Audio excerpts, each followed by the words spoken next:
Welcome to the funnel effect. आज हम बात कर रहे हैं आईटी की दुनिया के एक काफी आम लेकिन अक्सर सिरदर्द बन जाने वाले चैलेंज की। सिचुएशन ये है, आपके पास दो या ज्यादा आईटी सिस्टम्स हैं और वो बिल्कुल अलग अलग मैसेजिंग टेक्नोलॉजीज इस्तेमाल करते हैं।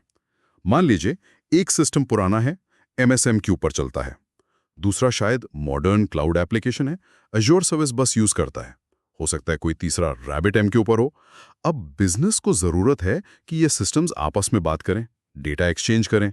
सवाल ये है, इन्हें स्मूथली काम करने के लिए कैसे जोड़ा जाए? हमारे पास इस पर माइक्रोसॉफ्ट लर्न का एक टेक्निकल डॉक्यूमेंट है। ये एक खास सोल्यूशन बताता है, मैसेजिंग ब्रिज पैटर्न। तो आज का हमारा मिशन है इस पैटर्न की गहराई में उतरना। ये क्यों जरूरी है, कैसे काम करता है, इसके फायदे क्या हैं, नुकसान क्या हो सकते हैं, और सबसे जरूरी, इसे कब यूज करें और कब नहीं। चलिए इसे खोल कर देखते हैं। तो सबसे पहले, ये जरूरत पैदा ही क्यों होती है? अक्सर कंपनीज में आप देखें, मर्जर्स होते हैं, एक्विजिशंस होते हैं, जहां दो अलग टेक स्टैक वाली कंपनीज मिलती हैं, या फिर पुरानी ऑन प्रेमिसेस एप्लीकेशंस को मॉडर्नाइज करना होता है, उन्हें क्लाउड कंपोनेंट से जोड़ा जाता है कॉस्ट बचाने के लिए या नई कैपेबिलिटीज के लिए। इन सिनेरियोज में ये बहुत कॉमन है कि आपके पास मल्टीपल मैसेजिंग इंफ्रास्ट्रक्चर्स एक साथ चल रहे हों।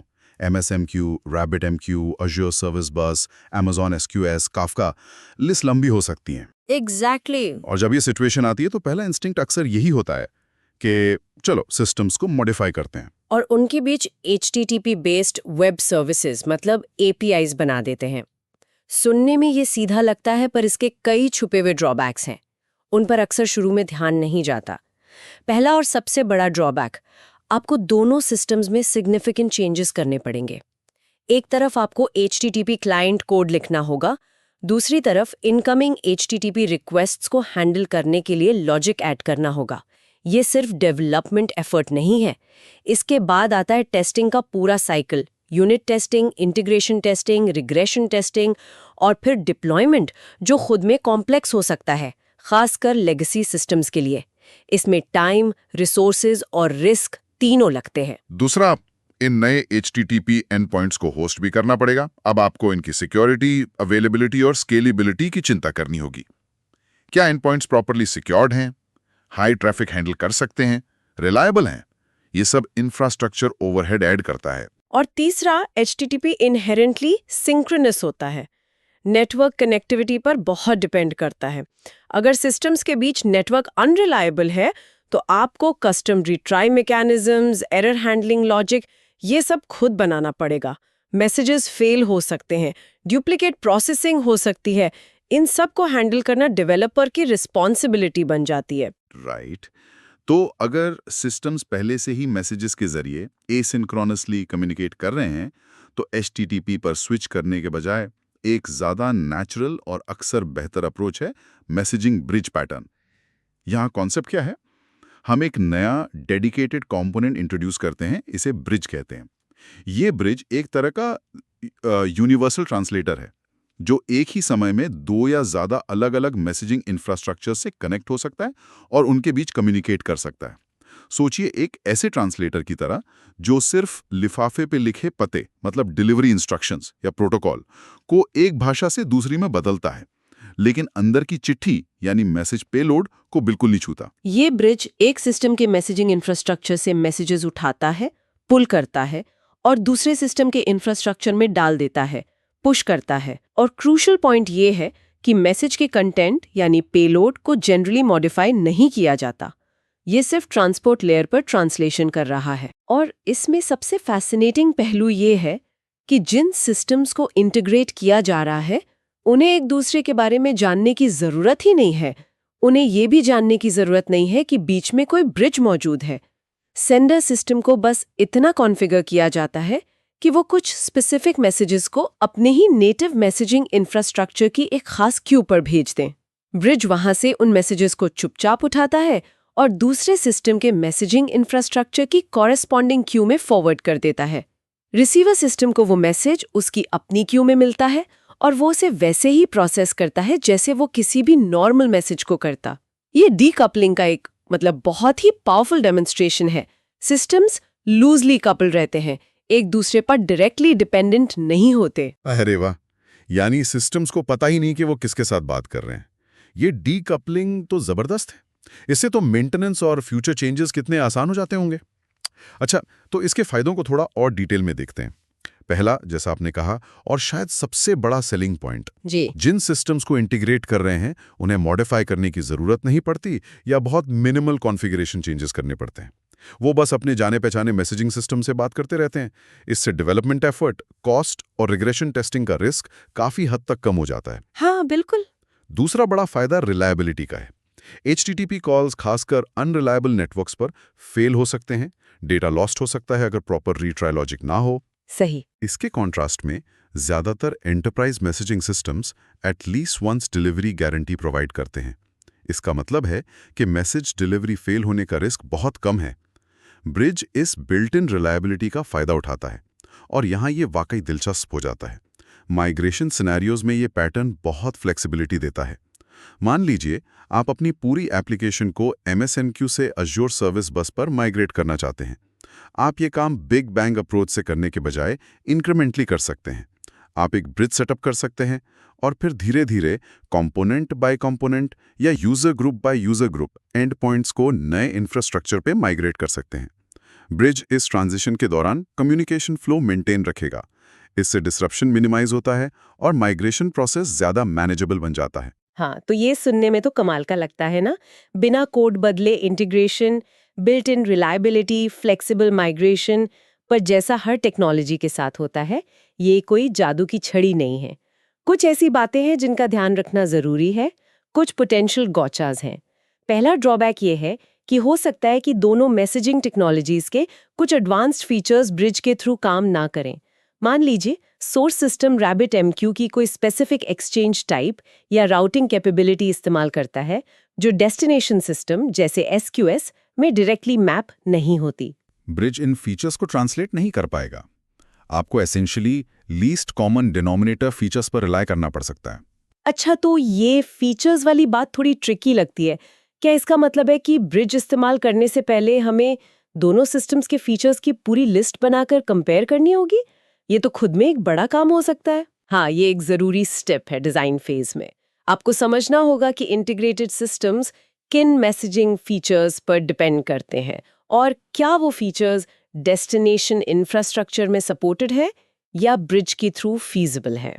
दूसरा ड्रॉबैक जो सोर्स डॉक्यूमेंट में भी हाईलाइट किया गया है वो है लिमिटेशंस का।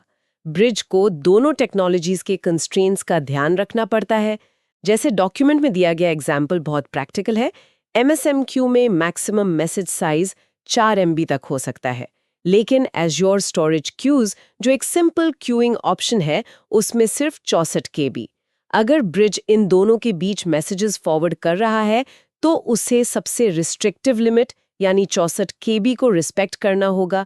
अगर MSMQ से 100 KB का मैसेज आता है तो ब्रिज उसे Azure स्टोरेज क्यू में फॉरवर्ड नहीं कर पाएगा और उसे हैंडल करने के लिए लॉजिक चाहिए होगा। या तो मैसेज रिजेक्ट करना होगा या शायद उसे स्प्लिट करना होगा, जो कॉम्प्लेक्सिटी बढ़ा देगा। राइट, ये लिमिट वाला पॉइंट ध्यान रखना होगा। बिल्कुल। अब इम्प्लीमेंटेशन की बात करें तो कुछ और कंसिडरेशंस हैं। पहला, डेटा कंसिस्टेंसी। अगर इंटीग्रेटेड सिस्टम्स में से कोई करेक्टनेस के लिए डिस्ट्रीब्यूटेड ट्रांजैक्शंस पर डिपेंड करता है, जैसे माइक्रोसॉफ्ट डिस्ट्रीब्यूटेड ट्रांजैक्शन कोऑर्डिनेटर यानी DTC का इस्तेमाल करके डेटाबेस अपडेट और मैसेज सेंड को ऑटोमेटिकली लिंक करना, तो ब्रिज इंट्रोड्यूस करने से ये गारंटी ब्रेक हो सकती है क्योंकि ब्रिज ट्रांजैक्शन कॉन्टेक्स्ट को प्रोपेगेट नहीं कर पाएगा। ऐसे केसेस में रिसीवर साइड पर आइडेम्पोटेंसी इंश्योर करना बहुत जरूरी हो जाता है। Bridge at least once delivery guarantee करता है, जिसका मतलब है कि फेलियर सिनेरियोज में मैसेज डुप्लीकेट हो सकता है। इसलिए रिसीवर सिस्टम में डीड्यूप्लिकेशन लॉजिक इंप्लीमेंट करना होगा ताकि वो सेम मैसेज को दोबारा प्रोसेस ना करे। ये डीड्यूप्लिकेशन वाला पॉइंट इंपॉर्टेंट है। अच्छा, एक और सवाल उठता है, क्या होगा अगर कोई सिस्टम मैसेजिंग इंफ्रास्ट्रक्चर इस्तेमाल ही नहीं करता और उसे मॉडिफाई भी नहीं किया जा सकता? मान लीजिए कोई बहुत पुराना लेगेसी सिस्टम है जो सिर्फ डेटाबेस में डेटा राइट करता है। ये एक बहुत कॉमन सिनेरियो है लेगेसी इंटीग्रेशन में। सोर्स डॉक्यूमेंट इसका भी एक क्लेवर वर्कअराउंड बताता है। आप उस लेगेसी सिस्टम के डेटाबेस, अगर वो एसक्यूएल सर्वर है, और दूसरे सिस्टम के मैसेजिंग इंफ्रास्ट्रक्चर के बीच ब्रिज बना सकते हैं। लेगेसी सिस्टम जब भी रेलेवेंट डेटा चेंज करता है, वो एसक्यूएल सर्वर के चेंज डेटा कैप्चर यानी सीडीसी फीचर का इस्तेमाल करके उन चेंजेस को एक डेडिकेटेड क्यू टेबल में लॉग कर सकता है। ब्रिज फिर इस टेबल को पीरियोडिकली पोल करेगा, न्यू एंट्रीज को मैसेजेस में कन्वर्ट करेगा और उन्हें एक्चुअल मैसेजिंग इंफ्रास्ट्रक्चर जैसे एज्योर सर्विस बस पर फॉरवर्ड कर देगा। इस तरह लेगेसी सिस्टम को पता भी नहीं चलता कि उसके डेटा चेंजेस मैसेजेस बनकर कहीं और जा रहे हैं। Wow, that's quite Angénieux. अच्छा, क्यू सेटअप के बारे में क्या ब्रिज के लिए हमेशा एक डेडिकेटेड क्यू बनानी पड़ती है? जरूरी नहीं, यहाँ भी ऑप्शंस हैं। एक अप्रोच है कि आप हर मैसेजिंग इंफ्रास्ट्रक्चर में एक सिंगल डेडिकेटेड क्यू बनाएं, जिसे ब्रिजिंग क्यू कहते हैं। सेंडर सिस्टम को पता होता है कि उसे इंटीग्रेटेड मैसेजेस इसी क्यू में डालने हैं। ब्रिज इस क्यू से मैसेजेस उठाता है और डेस्टिनेशन सिस्टम की क्यू में डाल देता है। ठीक है। दूसरा ज्यादा ट्रांसपेरेंट अप्रोच है शैडो क्यूज का इस्तेमाल करना। इसमें डेस्टिनेशन सिस्टम के इंफ्रास्ट्रक्चर में हर एक्चुअल डेस्टिनेशन क्यू के लिए एक कॉरेस्पॉन्डिंग शैडो क्यू बनाई जाती है। सेंडर सिस्टम अपने कॉन्फ़िगरेशन के हिसाब से मैसेजेस को शैडो क्यू पर भेजता है। उसे लगता है कि वो नॉर्मल क्यू पर भेज रहा है। ब्रिज फिर इन शैडो क्यूज और उनकी एक्चुअल काउंटरपार्ट क्यूज के बीच मैसेजेस फॉरवर्ड करने का काम करता है। इस सेटअप का फायदा ये है कि सेंडर सिस्टम को ब्रिज के एग्जिस्टेंस का बिल्कुल भी पता नहीं चलता, वो पूरी तरह से अनअवेयर रहता है। शैडो क्यूज वाला अप्रोच ज्यादा सीमलेस लगता है सेंडर के पर्सपेक्टिव से। अब बात करते हैं परफॉर्मेंस और रिलायबिलिटी की।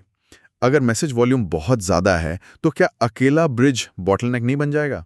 स्केल आउट करने की जरूरत पड़ेगी ताकि वो इनकमिंग मैसेज लोड हैंडल कर सके और अवेलेबिलिटी SLAs मीट हो सके। यहीं पर कंपीटिंग कंज्यूमर्स पैटर्न काम आता है। आप ब्रिज के मल्टीपल इंस्टेंसेस डिप्लॉय कर सकते हैं और ये सभी इंस्टेंसेस एक ही इनपुट क्यू, ब्रिजिंग क्यू या शैडो क्यू से मैसेजेस पुल करके कंकरेंटली प्रोसेस करेंगे। इससे लोड डिस्ट्रीब्यूट हो जाता है और थ्रूपुट बढ़ जाता है। Got it. और फेलियर्स का क्या? Network glitches, temporary service unavailability, ये सब तो डिस्ट्रीब्यूटेड सिस्टम्स में होता ही है ना? एग्जैक्टली। रिलायबिलिटी के लिए ब्रिज को ट्रांजिएंट फेलियर्स हैंडल करने के लिए रीट्राई पैटर्न इंप्लीमेंट करना जरूरी है। अगर मैसेज फॉरवर्ड करते समय कोई टेम्पररी नेटवर्क इशू आता है तो ब्रिज को कुछ देर बाद रीट्राई करना चाहिए। लेकिन यहाँ एक न्यूआंस है। ब्रिज की रीट्राई पॉलिसी एप्लीकेशन के रेगुलर मैसेज प्रोसेसिंग कंपोनेंट से थोड़ी अलग होनी चाहिए। क्यों?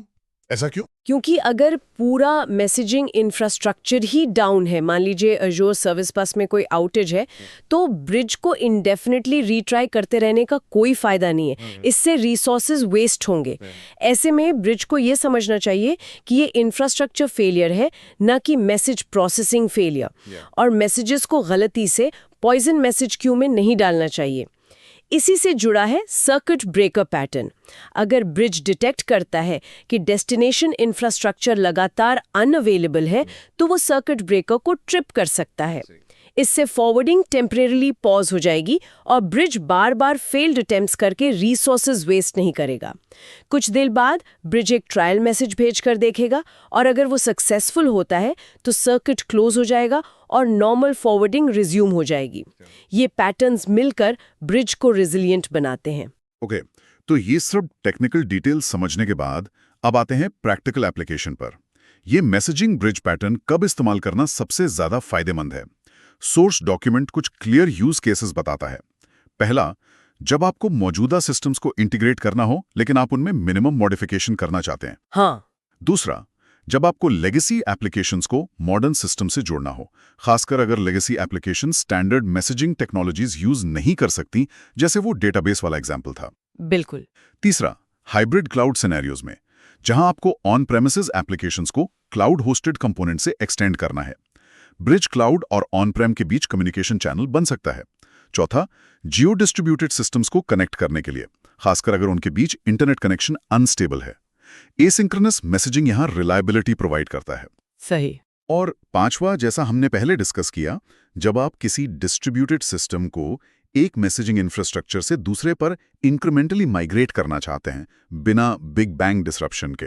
ये यूज केसेस काफी कॉमन है एंटरप्राइज एनवायरनमेंट्स में, लेकिन उतना ही जरूरी ये जानना भी है कि इस पैटर्न को कब नहीं इस्तेमाल करना चाहिए।